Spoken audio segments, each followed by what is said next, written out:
Abraham Lincoln warned that the philosophy of the schoolroom in one generation will be the philosophy of government in the next. Would you like to know what's being taught in today's classrooms? Welcome to Say What? With attorney Mark Schneider and Pastor George Roska Jr. They'll explore the issues facing children, parents, and society as a result of the public schools and the forces behind them. Say What is the radio program of Protect Our Kids, which seeks to inform and equip concerned citizens about the looming crisis in American education. So listen in as your hosts, Mark Schneider and George Roska Jr., unpack the issues and organizations affecting our children. And now here's your hosts, Mark Schneider and George Roska Jr.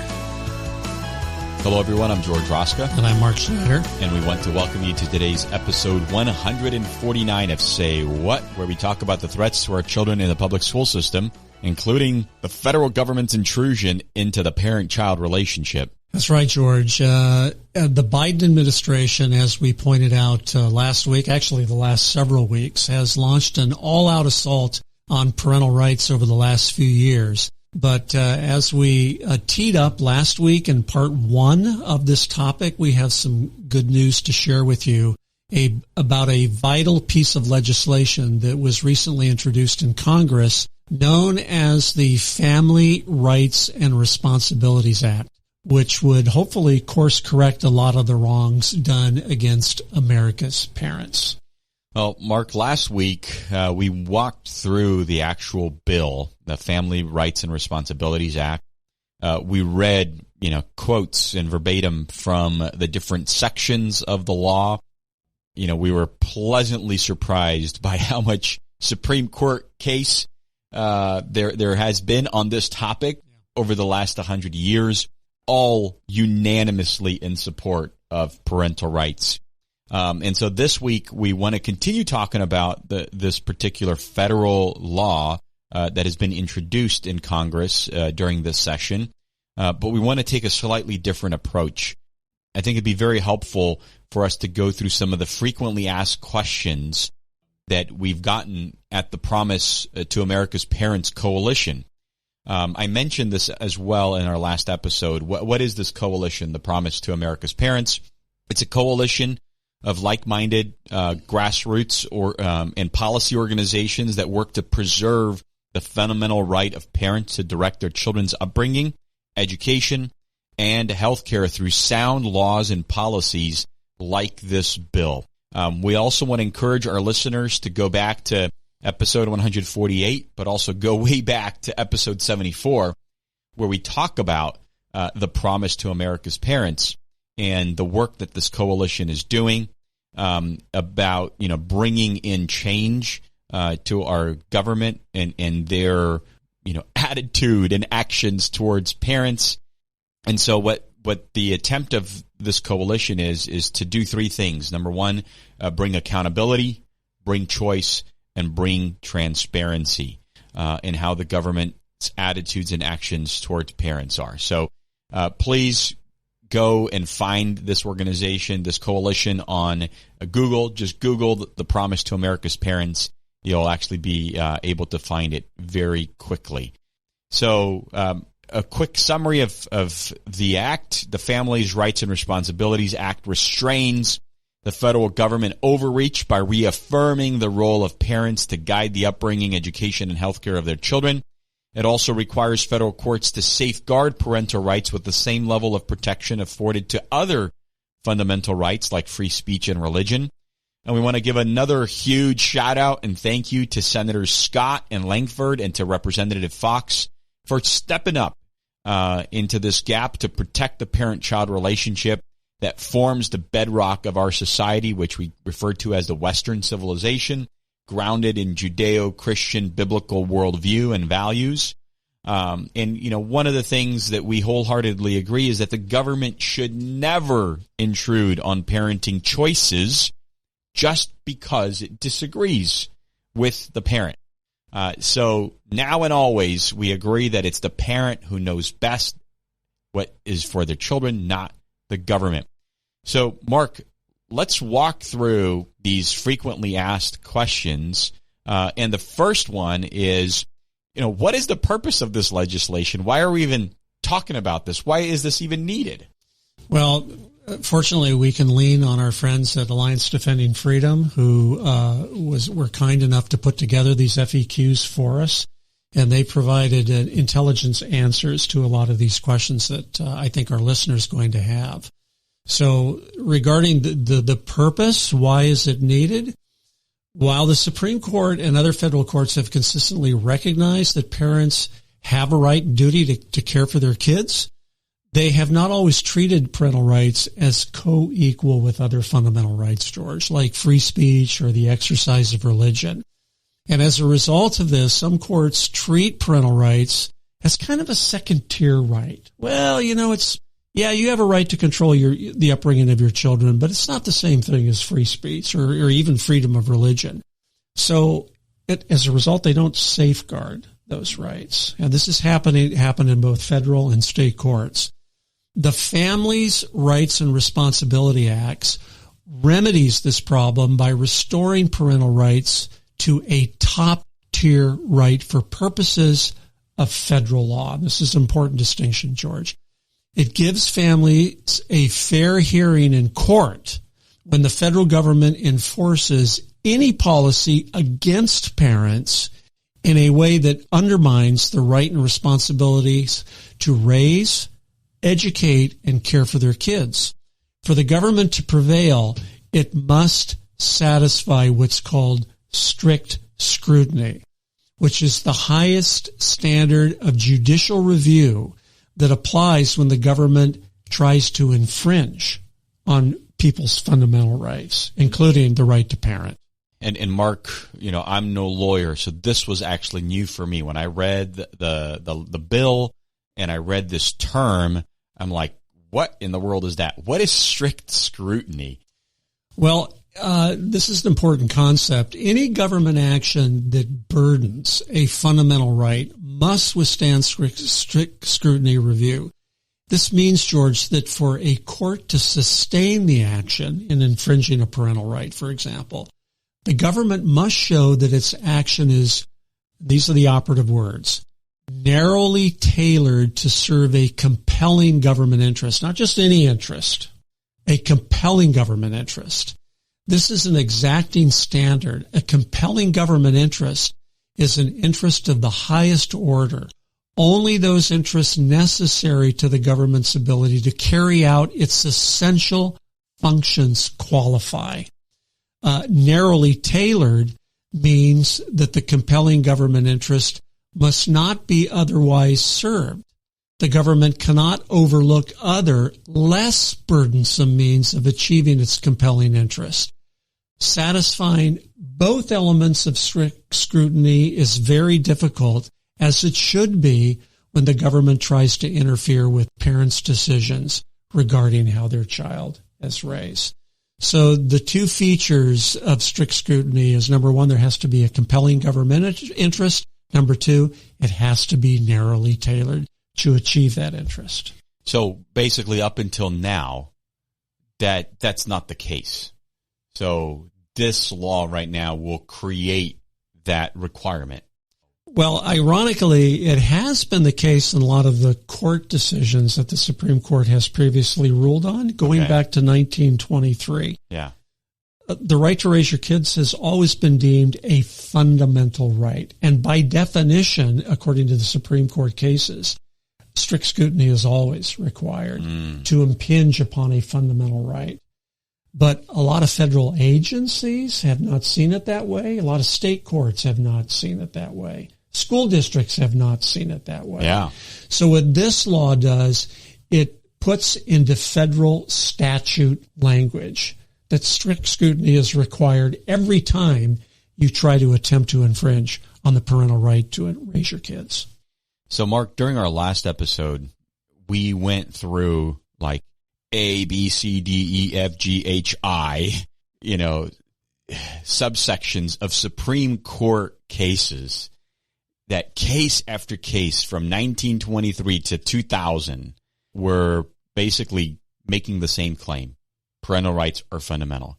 But the last one in 2000, the Troxel versus Granville, why is this one so important? Well, in Troxel, the court struck down a state law that allowed basically any person to request visitation rights to certain children. And if memory serves, I think it was a grandparent that was demanding to see a child in another state. And under the state law, if a court determined that visitation would be in the child's best interest, the state law would allow the court to grant visitation rights, even over the objection of the parents of that particular child.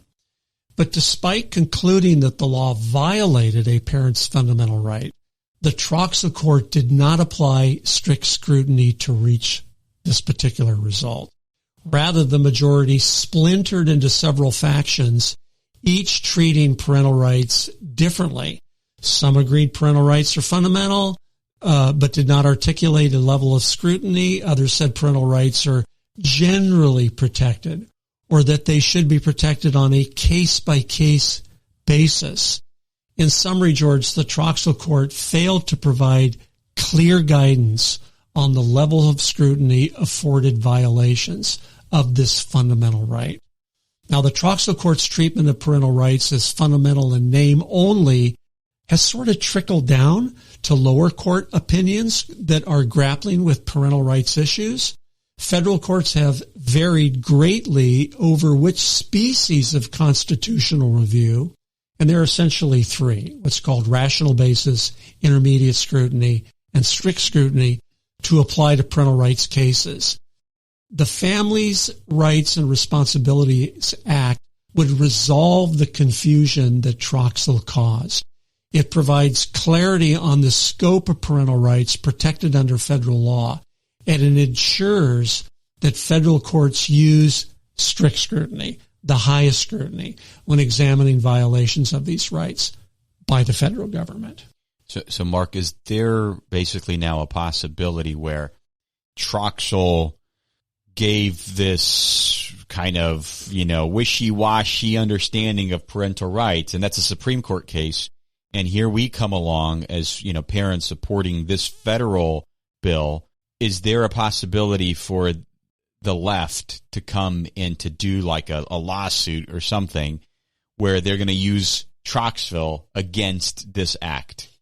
It's not only possible, George, it's probably likely. I mean, it will be a federal statute if it passes, and a lot of court decisions are informed by federal statutes, so this will be very, very important. But the Supreme Court still has the last rule, the last voice on what the law is, so that they will ultimately decide. But this language is going to be incredibly helpful to that cause. Exactly. Now, here's another important question. Does Congress have the authority to enact federal legislation to protect parental rights against interference by the federal government? Well, it has since its earliest days. The Supreme Court has recognized that the sound construction of the Constitution must allow to the national legislature that discretion, which will enable that body to perform the high duties assigned to it in the manner most beneficial to the people. This is from a Supreme Court case called McCullough versus State that goes back to 1819. Wow. Or more succinctly, Congress has plenary authority, which means supreme, in all areas in which it has substantive legislative jurisdiction. That's the case that goes back to 1983. In fact, among the areas of Congress's legislative jurisdiction is the operation of the federal government. Legislation affecting the internal operations of the national government rests securely on Article 1, Section 8 of the Necessary and Proper Clause. And this permits Congress to determine how the national government will conduct its own affairs. And that's, again, a case that goes back to 2003. So the Families, Rights, and Responsibility Act is a restriction on the operation of the federal government. It limits the federal government from interfering with parental rights and requires federal officials to satisfy the strict scrutiny standard to justify any infringement on that right.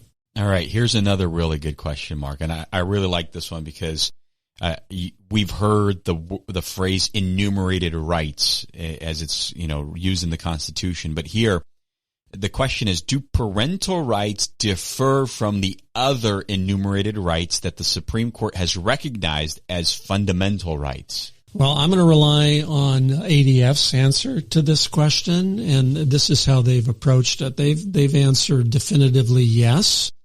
Unlike other enumerated rights, parental rights are natural, pre-political rights that have a long, well-established history in Western legal thought and tradition. I love this next statement. William Blackstone, who I studied in law school, George, described parental rights as the most universal relation in nature. This goes back to his commentaries on the law of England that much of American case law was based upon. Blackstone further explained that the duty of parents to provide for the maintenance of their children is a principle of natural law, which is really God's law, an obligation laid on them not only by nature itself, but by their own proper act in bringing them into the world. As described in the findings section of the bill, the U.S. Supreme Court has long recognized parental rights to be fundamental, predating our nation's founding. This goes back to Wisconsin v. Yoder, 1972, to Parham versus J.R. We've read those cases in past episodes. Importantly, although the Supreme Court has stated that parental rights are protected by the Due Process Clause of the 14th Amendment, a concept known as substantive due process, parental rights were recognized as natural, pre-political rights long before the rise of this concept of substantive due process. And again, this goes back to Meyer v. Nebraska, 1923, which said it's the natural duty of the parent to give his children education suitable to their stations in life. The child is not the mere creature of the state. Those who nurture him and direct his destiny have the right, coupled with the high duty, to recognize and prepare him for additional obligations. Fundamental stuff, George. Yes. Well, here's one a question that is also asked, and this one's really important. What are some examples of how parents could use this bill, right? We're not just supporting an act just because it sounds cool. This will actually give parents some teeth, to protect their parental rights. And what scenarios would create a standing, right? And that word standing, it means something. It really has the right to petition the court on a particular issue.